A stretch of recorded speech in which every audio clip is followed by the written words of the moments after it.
Hey folks, it's Erin Lundy again. I am a physical therapist with Milestone Therapy Inc. And this is a video about different techniques that you can use to address if your child has torticollis and plagiocephaly, also known as flat head syndrome and tight neck syndrome. So this is caused from the Back to Sleep program that was initiated by the American Pediatric Association. In 1995, basically encouraging parents to put their babies to sleep on their back so that way it reduces the prevalence of sudden infant death syndrome. So you're good parents for doing this. However, prolonged periods of time on their back, during the day, like when they're being carried in a car seat or when they're hanging out in the living room, if they're still on their back of the head, that actually kind of pushes pressure on the back of the head, and that's what causes that flat-headedness. So number one thing you can do is try to do as much tummy time as possible, supervised tummy time. So, make sure you're standing by in case they need a little bit of help. And so, I get a lot of parents will ask me, they'll say, okay, well, I lost the paperwork and I can't remember which side is the tight side. So how do I remember it? Looking at my child. So I always say, look at where the ear is going towards the shoulder, and that is your tight side. Also, a little technique you can use. So if your child is like this for a long time, they tend to get little red marks along their neck from where the skin has been folded over and pinched. And so think red side, tight side. If you look at the back of their head, whichever side has a little flat spot on it, the other side is the one that is the tight side. So stuck like this, flat head over here. Anyway, my little demo today is going to be done with Miss Raggedy Ann. She's going to have a flat head, and I'm going to show you guys how to do different stretching techniques. So this is going to be so much fun. Okay, so let's say Miss Raggedy Ann's tight side is going to be on the right side. So she's going to be stuck like this. So first technique we want to do is just very gently open palm, don't cover their face because they don't like it. Is put as much pressure as you would on an eyeball. Sorry, it sounds crude, but it really just drives the point home that you just really want to facilitate, not push. So let's say she's stuck like this, and just very gently, you want to go up to the point of resistance and just kind of hang out there for a little bit. You don't want to push it too hard. And you want to sing any song that lasts for 30 seconds. You want to do 30 seconds minimum. So I like to sing my ABCs. I go A, B, C, D, E, F, G, and you get the point. So I'm a therapist, not a singer. So anyway, so that's part one of the stretching of the torticollis component. Part two is that there's also a rotation component. So again, looking at the side as the tight side, head tilt towards the ear. Your rotation is going to be to the opposite direction, so you're going to want to stretch the opposite way. So anyway, so again, tight side, right side. Then she's going to be looking to the left. So where do we want to stretch her?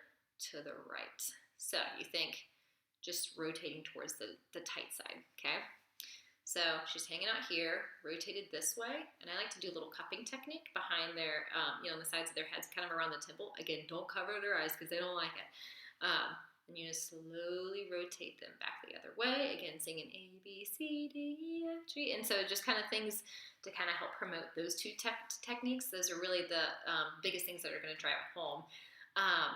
Also, something that I found is really helpful is that a lot of these kids like bouncing. And, if they're having a tough time with the stretches because, they get something new, their necks are tight, it's just all these different stimulus going on. So I get my therapy ball. And again, you can always build up a bunch of pillows at home and little throw pillows or anything like that to kind of help with kind of giving a little bit of that bouncing technique. So having your kid bouncing here, just kind of having fun, make sure they feel safe and secure. So I've got them secured down here and kind of bounce. And if they're feeling happy and they're enjoying it, you throw in a stretch and hang out here for 30 seconds. And one thing I'll have parents do a lot of times too is I'll get kids will be over here.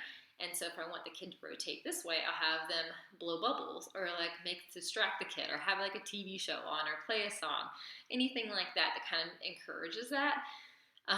That's really fun. You can even rotate them back so that way they're getting a little bit more core engagement and then they can kind of bounce back up.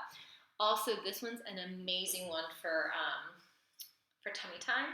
So let's say that your kid cannot tolerate being on their belly. I mean, it's easy for me as a therapist to say like, oh, your kid should be on their belly all day. But if they're screaming and crying all day long, like I only see them for an hour. I can imagine that being very stressful.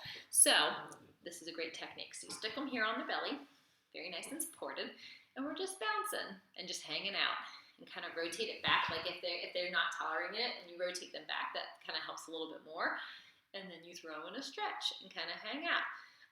You can just basically do this all day long. So I always say minimum 8 to 10 times a day, 30 seconds each. I've even had some parents do 10 to 30 times a day. It really just depends on what your anxiety level is, how severe your child is, in terms of like how tight their torticollis is. Fit it into your functional activities. So every diaper change, throw in a 30-second stretch. When you're feeding, rather than feeding like on this side, alternate it. So that way, they don't get stuck rotating to one side. If everybody's hanging out in the living room and you're over here, try to flip the baby around this way so that way they're looking the other way. So just some different techniques, and ultimately this is going to feed into their ability to grow into their milestones, be able to not be limited, not be uncomfortable, and also it's going to really help with facial symmetry development too. Because if you have one side that's flat, this whole side is not going to be symmetrical to this side of their face too. So there is an aesthetic component of it too. So just anyway, but if you guys have any questions or concerns, please let me know. Thanks and good luck.